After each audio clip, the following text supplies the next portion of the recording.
എല്ലാവർക്കും നമസ്കാരം. ശ്രീ ലളിതാ സഹസ്രനാമാവലി പഠനം 76-ാം ദിവസം. ഇന്ന് 751 മുതൽ 760 വരെയുള്ള നാമങ്ങളാണ് പറയുന്നത്. നമുക്ക് തുടങ്ങാം. ഓം മഹാകാളേ നമ. ഓം മഹാഗ്രാസായേ നമ.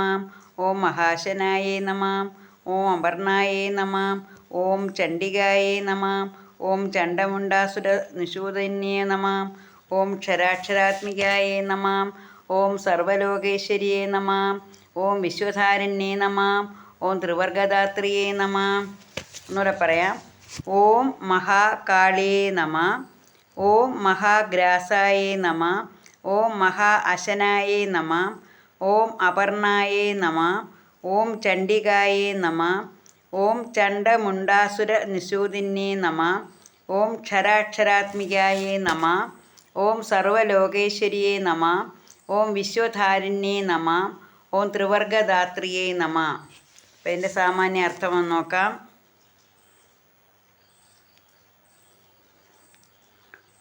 ഓം മഹാകാളിയേ നമ.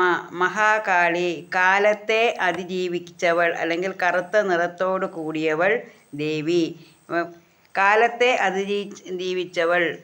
മഹാകാലനാണ് ശിവൻ. ശിവൻ്റെ പത്നിയായിട്ടിരിക്കുന്നവൾ ദേവി. ഓം മഹാഗ്രാസായേ നമ. എല്ലാത്തിനെയും വിഴുങ്ങുന്നവൾ. പ്രളയത്തിൽ എല്ലാറ്റിനെയും തന്നിലേക്ക് അടുപ്പിക്കുന്നത് ദേവി. തന്നിലേക്ക് അടുപ്പിച്ച് അങ്ങനെ എന്താണ് അതിനെ മുഴുവൻ വിഴുങ്ങുന്നു. അങ്ങനെ എല്ലാത്തിനെയും വിഴുങ്ങുന്നവൾ ദേവി. ഓം മഹാ അശനായേ നമ. സകലത്തിനെയും ഭക്ഷിക്കുന്നവൾ. അശന എന്ന് വെച്ചാൽ ഭക്ഷിക്കുന്നവൾ. മഹാ അശനായേ നമ. സകലത്തിനെയും ഭക്ഷിക്കുന്നവൾ. ഓം അപർണായേ നമ. അപർണ ന പർണ അപർണ. ഹിമവൽ പുത്രിയായി ജനിച്ച് പരമശിവനെ വിവാഹം ചെയ്യാൻ തപസ് ചെയ്തവൾ എന്ന് വെച്ചാൽ അന്ന് ആ തപസ്സിൻ്റെ ദൃഢനിഷ്ഠ കൊണ്ട് താഴെ കൊഴിഞ്ഞു വീണ ഇല പോലും ഭക്ഷിക്കാതെ കഠിന വ്രതമെടുത്തവൾ ദേവി. ഓം ചണ്ഡികായേ നമ. ചണ്ഡിക, കോപാകുലയായ ഭാവത്തോടു കൂടിയവൾ.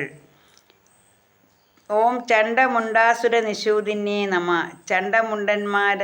ചണ്ഡമുണ്ട അസുരന്മാരെ നിഗ്രഹിച്ചവൾ ദേവി. ചണ്ഡനെയും മുണ്ടനെയും ചണ്ഡാസുരനെയും മുണ്ടാസുരനെയും വധിച്ചവളാണ് ദേവി, നിഗ്രഹിച്ചവൾ.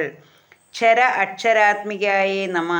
ക്ഷരം നശിക്കുന്നത്, അക്ഷരം നശിക്കാത്തത്, അങ്ങനെ നശിക്കുന്നതും നശിക്കാത്തതുമായ ആത്മാവോട് കൂടിയ ദേവി. അക്ഷരരൂപിണിയിൽ നിന്നും അക്ഷരരൂപിണിയായ ബ്രഹ്മസ്വരൂപത്തിൽ നിന്നും പലതായി മാറുന്നത്. എങ്ങനെയാണോ സ്വർണ്ണം ഉരുക്കി പല സാധനങ്ങൾ ഉണ്ടാക്കുന്നത്, അതുപോലെ ദേവിയുടെ ആ ബ്രഹ്മസ്വരൂപത്തിൽ നിന്നും പല ഭാവത്തിലും രൂപത്തിലും പല ഭാവത്തിലും രൂപത്തിലുമുള്ള കാര്യങ്ങൾ ചെയ്യുന്നത് ദേവിയാണ്. അതാണ് ക്ഷരം അക്ഷരം. നശിക്കുന്നതും നശിക്കാത്തതുമായ ആത്മാവോട് കൂടിയവൾ ദേവി. സർവലോകേശ്വരിയെ നമ. ഈ സകല ലോകങ്ങൾക്കും ഈശ്വരിയായിട്ടുള്ളവൾ സർവലോകേശ്വരി. വിശ്വധാരിണ്യേ നമ. വിശ്വധാരിണി, ഈ വിശ്വത്തെ ധരിച്ചിരിക്കുന്നവൾ അല്ലെങ്കിൽ ഈ വിശ്വത്തെ താങ്ങിക്കൊണ്ടിരിക്കുന്നവൾ ദേവി. ഓം ത്രിവർഗദാത്രിയേ നമ. മനുഷ്യന് ഈ ലോകത്ത് ജീവിക്കണമെങ്കിൽ, ഭൂമിയിൽ ജീവിക്കണമെങ്കിൽ 3 വർഗങ്ങളാണ് വേണ്ടത്. ധർമ്മം, അർത്ഥം, കാമം.